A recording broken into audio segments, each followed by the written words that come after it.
Kunjungan pendiri Microsoft sekaligus tokoh filantropi dunia Bill Gates ke Indonesia menguak fakta baru mengenai perkembangan riset vaksin TBC yang kini memasuki babak akhir. Indonesia pun menyatakan kesediaannya menjadi lokasi uji klinis vaksin yang disponsori oleh Yayasan Bill Gates itu. Presiden Prabowo Subianto mengklaim uji klinis vaksin tuberkulosis banyak membawa manfaat bagi Indonesia yang saat ini menempati posisi kedua penderita TBC terbanyak di dunia setelah India.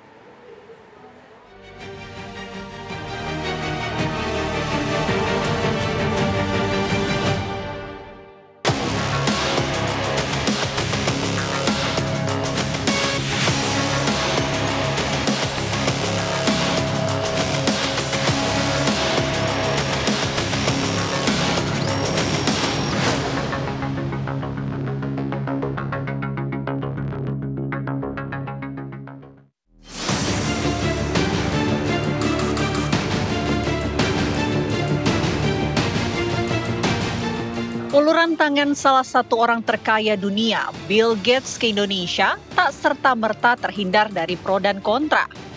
Maksud baik Bill Gates menguji cobakan vaksin tuberkulosis versi terbarunya justru menepuk nyanyian sumbang di jagat maya. Meski diberikan secara cuma-cuma bagi rakyat Indonesia, rupanya status uji coba itu menyelipkan tanya, amankah vaksin TBC Bill Gates diberikan ke warga? Adakah resiko dan dampak kesehatan yang mungkin dialami para partisipan nanti?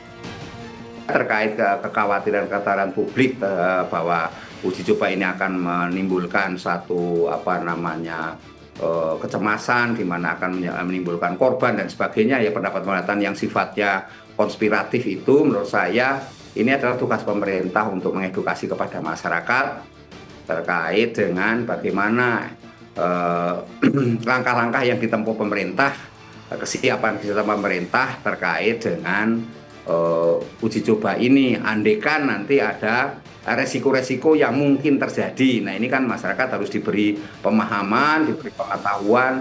Bicara tentang efek samping vaksinasi, dalam pengalaman kami yang mengikuti, jadi sejak April sudah sampai bulan Mei kita ikuti, pada saat divaksin itu memang mengalami sama dengan vaksin lainnya, nyeri pada waktu disuntik, terutama di lokasi penyuntikan, kadang-kadang rasa pegal dan juga ada rasa demam dan letih, tapi itu hilang dalam 2-3 hari. Ya, ini persis kayak vaksin-vaksin yang lainnya. Kunjungan pendiri Microsoft sekaligus tokoh filantropi dunia Bill Gates ke Indonesia memang menguak fakta baru mengenai perkembangan riset vaksin TBC yang kini memasuki babak akhir. Indonesia pun menyatakan kesediaannya menjadi lokasi uji coba vaksin yang disponsori oleh Gates Foundation itu. Presiden Prabowo Subianto mengungkapkan kemajuan riset vaksin diharapkan bisa menekan penularan TBC yang mengakibatkan sedikitnya 100.000 warga Indonesia meninggal dunia setiap tahunnya. Beliau sedang kembangkan vaksin TBC untuk dunia, tapi Indonesia akan jadi salah satu tempat yang akan diuji coba. Dan kita harus mengetahui bahwa TBC memakan korban kita cukup besar, yang meninggal hampir 100.000 tiap tahun, dan itu tekad kita untuk menurunkan, dan beliau menunjukkan komitmen beliau untuk terus bantu kita di bidang itu. Vaksin tuberkulosis M72 yang dikembangkan oleh perusahaan biofarmasi GlaxoSmithKline atau GSK dan mendapatkan dukungan dana dari Bill and Melinda Gates Foundation. Proses pengembangannya memakan waktu hingga lebih dari 2 dekade. Saat ini, vaksin TBC Bill Gates sudah memasuki uji klinis fase 3 yang merupakan tahap terakhir sebelum vaksin resmi disebarluaskan. Ada sebanyak 2.095 warga Indonesia sudah tercatat sebagai partisipan uji klinis vaksin dari total 20.081 orang dari 5 negara. Selain Indonesia, negara lain yang menjadi lokasi uji coba adalah Afrika Selatan, Kenya, Zambia, dan Malawi. Lantas, apa sebenarnya manfaat yang didapatkan Indonesia dengan menjadi lokasi uji klinis vaksin TBC Bill Gates? Dan kita harapkan kenapa Indonesia ingin berpartisipasi, karena Indonesia itu pasiennya banyak yang meninggal, kayak tadi saya bilang. Kita waktu malaria nggak ikut, ketemu tuh vaksinnya. Ternyata vaksinnya itu khusus, itu vaksinnya cocoknya buat nyamuk dan pasien genetik Afrika. Jadi vaksin malaria ditemukan hanya cocok buat di Afrika. Indonesia enggak. Indonesia kan banyak malaria juga, enggak sebanyak TBC. Itu sebabnya kita pengen aktif supaya apa? Nanti mudah-mudahan vaksinnya juga cocok untuk orang Indonesia sehingga kita bisa menyelamatkan 125.000 saudara kita yang meninggal. Dan yang kedua, unggulnya apa kalau Indonesia ikut?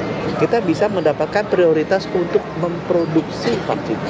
Jadi Bio Farma kita ajak dari awal, supaya nanti kalau jadi, kita bisa produksi sendiri, nggak usah terbantu. Kasus penyakit tuberkulosis di Indonesia memang terbilang tinggi. Bahkan, Indonesia menduduki peringkat kedua di dunia untuk kasus TBC terbanyak setelah India. Dalam 1 tahun, rata-rata 1 juta orang di Indonesia terinfeksi TBC. Sebanyak 125.000 orang diantaranya meninggal dunia.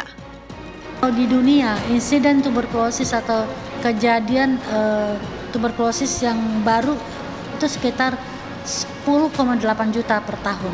Nah, untuk Indonesia angkanya adalah 1.090.000 kasus per tahun untuk TB yang aktif ini. Artinya apa? Artinya 10% kasus TB di dunia itu ada di Indonesia. Itulah makanya harus ada upaya dari kita untuk segera menurunkan kejadian tuberkulosis ini. Pertama, kita menemukan kasusnya. Kedua, setelah ditemukan harus segera diobati, dan diobati pun harus sampai sembuh. Nah, jadi sudah berpuluh-puluh tahun kita kisarannya masih sebegitu ya, jadi nggak turun-turun. Sementara itu, Komisi 9 DPR yang bermitra dengan Kementerian Kesehatan menghimbau pemerintah gencar melakukan sosialisasi agar program uji klinis vaksin bisa diterima oleh masyarakat. Kita bicara tentang vaksin M72 yang dibawa oleh Bill and Melinda Gates Foundation. Saya memberikan catatan yang pertama, hendaknya pemerintah ketika memutuskan untuk membangun kerjasama, lakukanlah kajian secara mendalam, melibatkan berbagai pihak, ya, pakar epidemiologi, kemudian juga pakar keamanan vaksin, ya. Nah, ini tentu akan membuat kerjasama kita evidence based, berbasis bukti secara ilmiah. Kemudian yang kedua, yang tidak kalah penting adalah pengawasan. Ya, tentu kita harus melibatkan Badan POM sebagai lembaga otoritas yang diberi otoritas untuk melakukan pengawasan terhadap obat dan makanan. Ketiga, tidak kalah penting adalah melibatkan partisipasi masyarakat, ya, sehingga masyarakat betul-betul menerima informasi yang sahih, menerima informasi yang utuh, ya, dari pemerintah. Di satu sisi, Indonesia boleh dibilang beruntung telah dilirik Bill Gates. Namun, di sisi lain kehati-hatian tetap perlu dipertimbangkan. Jangan sampai uji coba vaksin itu berdampak buruk bagi penerimanya.